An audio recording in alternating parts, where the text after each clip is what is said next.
اے پیغمبر، کافروں اور منافقوں سے جہاد کرو اور ان پر سختی کرو، اور ان کا ٹھکانہ دوزخ ہے اور وہ بری جگہ ہے۔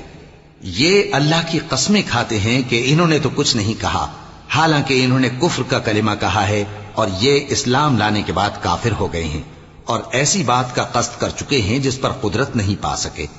اور انہوں نے مسلمانوں میں عیب ہی کون سا دیکھا ہے سوائے اس کے کہ اللہ نے اپنے فضل سے اور اس کے پیغمبر نے اپنی مہربانی سے ان کو دولت مند کر دیا ہے۔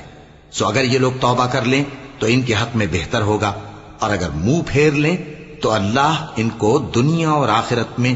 دکھ دینے والا عذاب دے گا، اور زمین میں ان کا کوئی دوست اور مددگار نہ ہوگا۔ اور ان میں بعض ایسے ہیں جنہوں نے اللہ سے عہد کیا تھا کہ اگر وہ ہم کو اپنی مہربانی سے مال عطا فرمائے گا تو ہم ضرور خیرات کیا کریں گے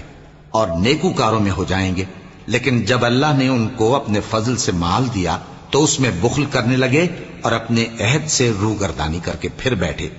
تو اللہ نے اس کا انجام یہ کیا کہ اس روز تک کے لیے جس میں یہ اللہ کے روبرو حاضر ہوں گے ان کے دلوں میں نفاق ڈال دیا، اس لیے کہ انہوں نے اللہ سے جو وعدہ کیا تھا اس کے خلاف کیا، اور اس لیے کہ یہ جھوٹ بولتے تھے۔ کیا ان کو معلوم نہیں کہ اللہ ان کے بھیدوں اور مشوروں تک سے واقف ہے، اور یہ کہ اللہ غیب کی باتیں جاننے والا ہے؟